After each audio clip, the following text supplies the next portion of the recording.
Welcome to the very beginning. This is the first videotape of my triathlon training. I'm Brian Byers, of course, and this is Dana Embry, my trainer. And we started our video process here because this is where the triathlon begins.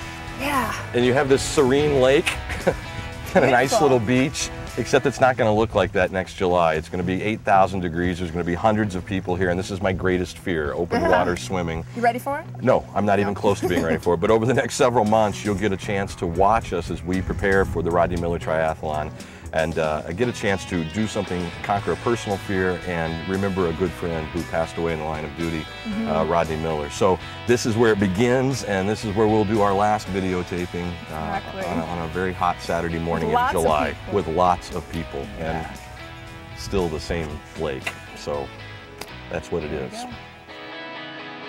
Okay. So Brian, you've always been athletic. I've not always been athletic. Well, no, you have. As long as I've known you, there was you've a always 20-year stretch in between being athletic and then getting back. A bit of a hiatus there. I took a little time off. Right, but there was martial arts, there was, you know, lots of weight training stuff. But when you came to me and said triathlon, what motivated that? Fear. Yeah? Yeah, I've thought about it for a couple of years as I watched the triathletes compete. And I watched in particular a guy in his 70s blowing by people 20 years younger than him and finishing this race and not doing it as a team but doing it individually. And it was really inspiring. And as you know, it's been an interesting year, and you get out of whack and you get off course, you need goals. This seemed like if you're going to go for a goal, find one that scares the hell out of you. And you know my fear of the open water swimming and just the whole, it's a whole new world. So it gave me a chance to kind of tackle a huge thing, to support an event that we already support, in memory of a guy who was a good friend. It just seemed like it would fit perfectly. Yeah. So when you look at it, when you look at the training ahead of you, what do you think your biggest obstacle is? What's your biggest fear? This is one of those things that in theory sounds like a great idea, and you go to bed and go, that's what I'm going to do. And then you look at what you have to do. You know, the running is starting to come along. I've never been a runner, but I feel comfortable with that.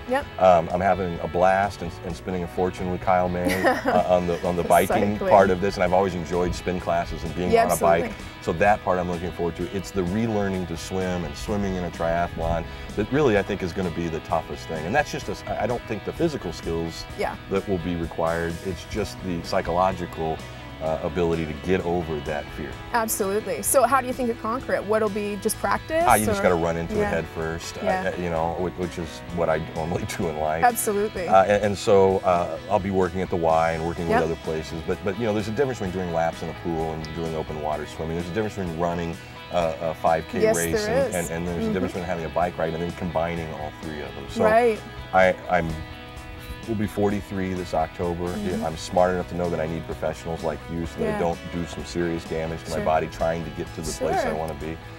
So, you know, we want to videotape this and archive it along the way as kind of our diary on this quest to not only complete the triathlon, but I don't want to just get applause for crossing the finish line. I want to do well. I don't want to embarrass myself, which there is so much danger in doing every step of the way here. So my goal is to finish, not win, but do well for my age category, and maybe even raise a little money for the cause along the way to help out kids and athletic programs here in the community.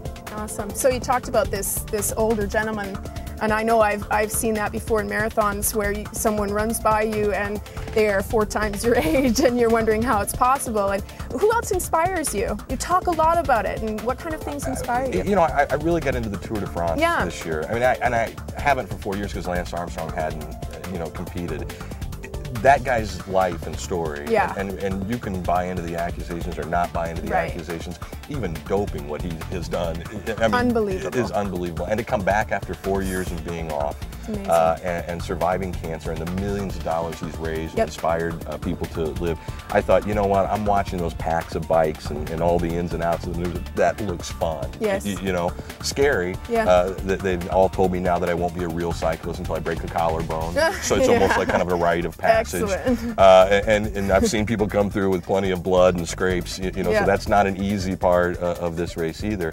But I think watching him at 30, almost 38, you know, close enough to my age to think if he can compete at that level, I can certainly start to learn how to be an endurance athlete. And so that's, I think those two stories probably combined. And once I said, it's just a perfect fit.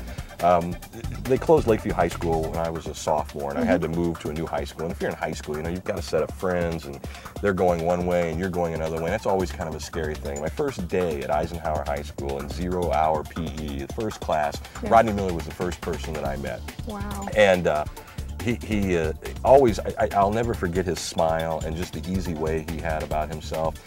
Originally, he was going to go into the ministry. You know, I remember, you know, in high school, he even talked about that, and went on to become a law enforcement officer, state police officer, and he was a world-class swimmer. And a lot of people don't remember, Rodney had a stroke in college when he was at the University of Iowa on a full ride. He was an NCAA, national swim champion. And he recovered completely. It was mild, but I remember running into him, and he had slurred speech, and I mean, it freaked me out. You know, you're 19 years old. You don't think of. You're not used to that. And he came back from that and transferred to Millikan and went on to still be, you know, an unbelievable, you know, nationally ranked, you know, swimmer.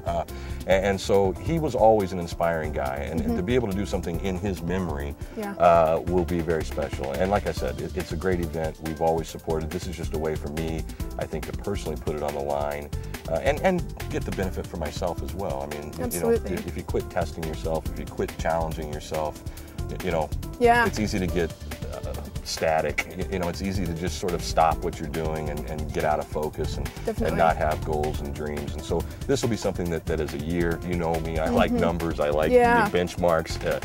You will map it out, and we'll have a final conclusion, and that will be, you know, next July in the annual race. So I'm excited. Fantastic. Yeah, it's going to be good. I think you're going to find endurance sport is something that is addictive. It's something that once you start, you never want to stop, and I'm excited for you for that. You know, endorphins or Cheeto Puffs. I mean, you're going to be addicted to something. Exactly. You might as well get the sideline health benefits of leading that lifestyle. So, you know, I'm not going to be perfect in the training. You know, it's going to be bumpy getting started. We'll show you that along the way. And then one of the other things too is just to inspire people out there. You don't even have to run a triathlon, but you know, the whole part of the Fit Club and everything that we're doing is to get people off the couch, get active, get out, and you know, I spent 20 years not doing that. I mean, I was active, but I wasn't working out. I wasn't watching what I would consume and eat. And in the last 4 years or so of really kind of getting back into shape, you can't explain to people how much more energy you have and the way you feel about your life. And that translates into every nook and cranny of your existence. And I want everybody out there to feel that, whatever, you know, level it might be. So there's lots of ways you can get involved. And the great thing about the triathlon too, you don't have to take it on all by yourself. I'm choosing to do that, but they have teams. You know, you can get a swimmer, a biker, a runner, and do it as a team. You know, you don't have to tackle the whole thing. So really is hoping that there are other people out there that realize if a 43-year-old guy can start doing this and do it, you know, particularly 20-year-olds that are sitting out there watching, or of any age. That 78-year-old guy, you know, proves that. It's never too late to start doing something that you want to do. Absolutely. And I think getting over the fear, like you talked about, I think people need to realize, and you're going to show that you don't start off doing the triathlon. You start off by walking, and then you move to running, and then you progress from there. And so I think people who look at it and say, oh, it could never be me, I think they need to get over that and say, you know what, I can start off by walking. I'm a guy who does not bike other than spin class. I don't run, and I'm not even a very good swimmer. And I'm going to do a triathlon. Now either I die out there, which crazy, or we complete this thing and we get it done. And I'm going to put my money on completing it and getting it done. I believe you.